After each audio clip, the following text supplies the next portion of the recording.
We're cooking up some good old southern fried pork chops, y'all. Look how good that looks, y'all. Let's go. Let's get this recipe going. All right, we're getting ready to get these pork chops seasoned up. I absolutely love doing pork chops, fried pork chops, because they are so easy to make and so delicious.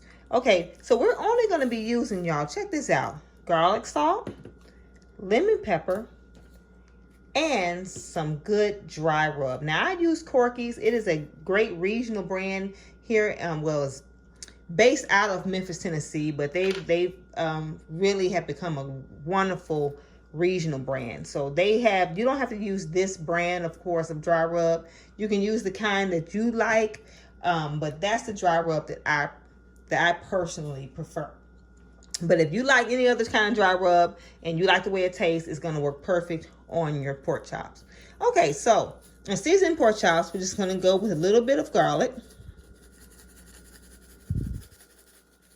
Garlic here. You don't want to do too heavy, because as you know, pork chops have such a natural saltiness to them anyway. So if you go too heavy with seasoning, you can really make them a little too salty at that point. Now, one reason why I like using dry rub, because it has this smokiness to it without the added salt. It's like kind of gives a lot of flavor without the extra sodium in here. It just makes it taste oh so good. So even though it looks like I'm going a little bit heavier on here, this in no way is going to make this salty. You can be a little bit more generous with the dry rub. Okay, so of course the second side is the same way. I see a lot of people frying pork chops, showing how to fry pork chops, and they just make it so difficult. It's like too many seasonings in it. And I mean, that's okay if that's what you like, but in my opinion, you just don't need all that. I grabbed these pork chops from my restaurant. Actually, they were already seasoned, y'all. I just rinsed them off because I didn't want to go by the store and buy some more pork chops. And we had seasoned up all of our pork chops. So I just brought a few home and rinsed them off and said I would just show you how to do some good pork chops with the ones we already had. Okay, so I'm just doing this other side here. Again, just garlic, lemon pepper, and some good old dry rub here. So simple, y'all. This recipe is calling for no milk, no eggs. Okay, y'all. So next we just gonna put some good old flour in here. Now I use just self-rising flour. I had a little bit of this flour from me frying some pork chops before that I kind of saved. That I did not use all of it, so I'm using it now. All right, so we're gonna go ahead and just batter the pork chops here. Just give it a nice little coating.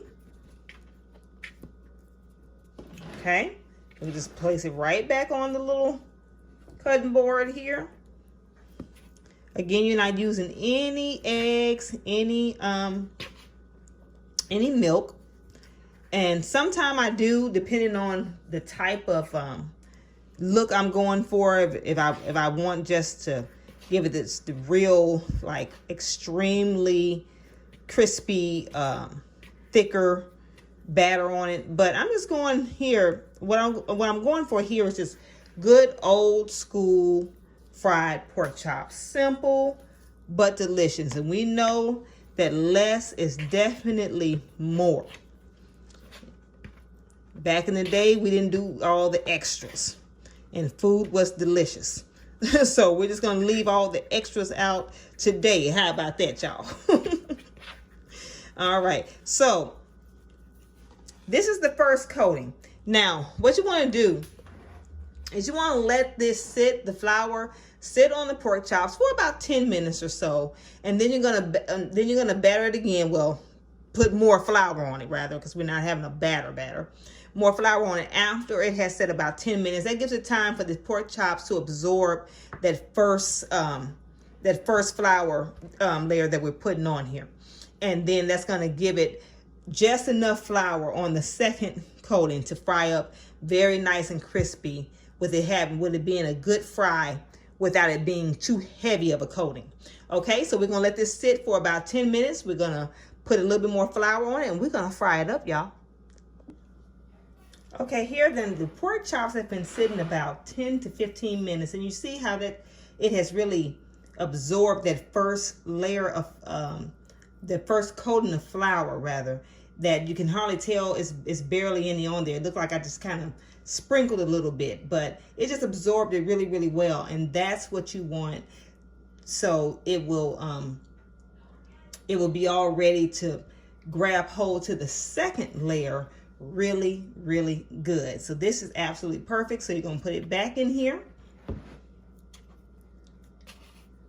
And that second coating is going to stick on there real good.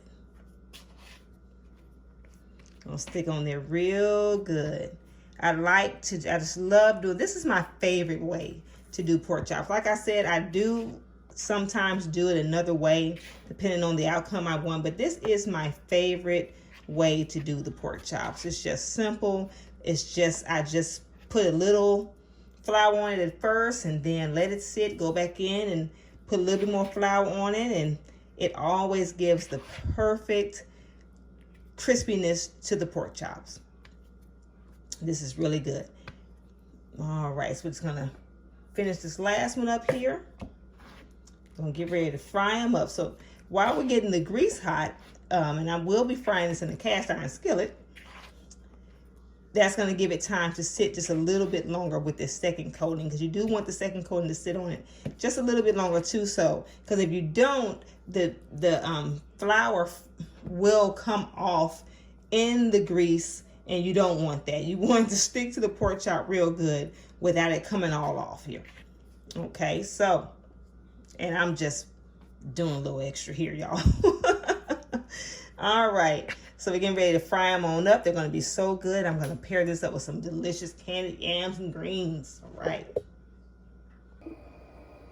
Okay, so when testing the oil, I just put a little flour in there to see if it's going to start bubbling up. And that's not bubbling as much as I would like. And sometimes it's okay. Like, I'll just take a little end piece here and see if it's going to sizzle real good.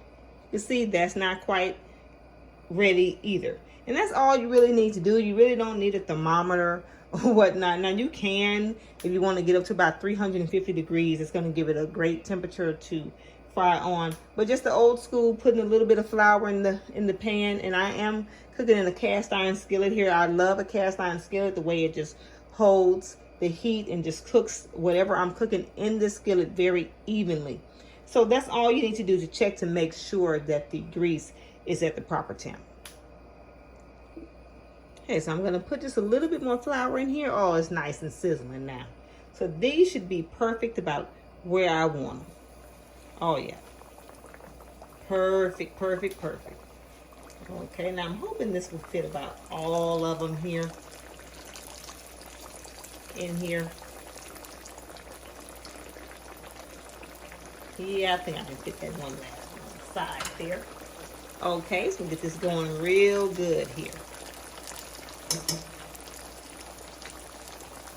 And sometimes, actually, I put a little bit more oil in the cast iron skillet than I really like. I really don't like it completely submerged.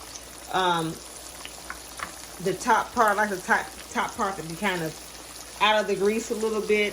We kind of deep fry it at the restaurant where it's completely submerged. I normally don't do it that way at home. It's fine either way, but I just kind of like one side to cook while the other side is waiting for its fry when I flip it. But we're going to make this work. So this is going to be cooking real good because we're still going to flip it. We're going to cook it real good for about 3 minutes, 3 to 4 minutes on the first side. All right. And pork chops, of course, do not take long. A lot of people wonder, well, what's the secret to a really moist pork chop? One of the secrets is just don't overcook it. That's the biggest thing. It's not so much of what you put on it. A lot of times it's just don't overcook them things, y'all. Okay, it's been frying for about 1.5 minutes. You want to periodically kind of pick it up here And you see it's browning real good, but it's not quite the color that we're going for. So we're going to keep it cooking on the higher temp for about at least another 35 seconds to about another minute or so.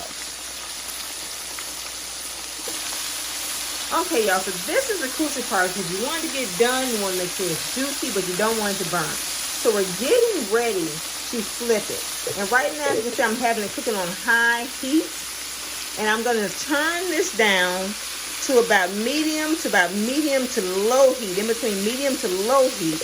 And now I'm going to flip it. And when it's really cooking really good on the other side, want to cook it a little bit slower because right now that grease is nice and hot.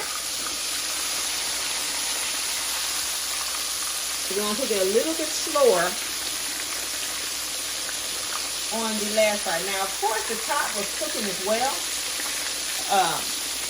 The top was cooking as well on high heat. But of course, the other side, of course, being closer to the flame, was automatically going to give it a browner appearance on the other side. So now we're getting the side that we just flipped nice and brown. But of course, as you can kind of see, the intensity of the fry is coming down because now we're cooking on a medium to low heat. So when you flip those pork chops after the first two good minutes, 2.5 minutes or so, you want to turn the flame down to about medium to low heat to make it cook a little bit slower.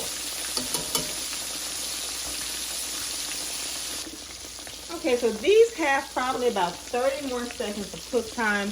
And as you can see, it's frying very nice and slow now. It's not frying too rapid at all, and that's what you want because you want the other side to get nice and brown and nice and done, rather, without cooking it too fast. If you cook it at a good enough temp, lower temp, and cook it a little bit slower, it's going to keep the moisture in that pork chop because it's so easy to dry out pork chops. And most times you dry them out because they're fried just a little bit too fast. So when you flip it and turn that flame down, that's going to give you the perfect temp to finish frying the pork chops. Nice and slow, but still coming out nice and crispy. Okay, so these pork chops have been frying for about a total of about 7 minutes, and they are done. They are so done. They're good. Oh my goodness, look at that perfectly light coating on here. So good. So I'm just putting these over here on just a splash guard because again, I do not have a wire rack. All right, so we're just gonna place it over here. All right. Okay, we're gonna finish panning these up.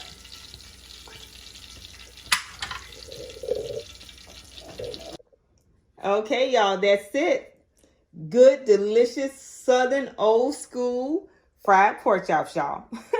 Now, I got this with a little bit of candied yams and, of course, some greens because I got to throw down like that. But, y'all, so simple, so quick and easy. Turned out absolutely delicious. I'm going to throw down on this. Thank y'all so much for watching. I hope y'all try these pork chops out, and I will see y'all next time.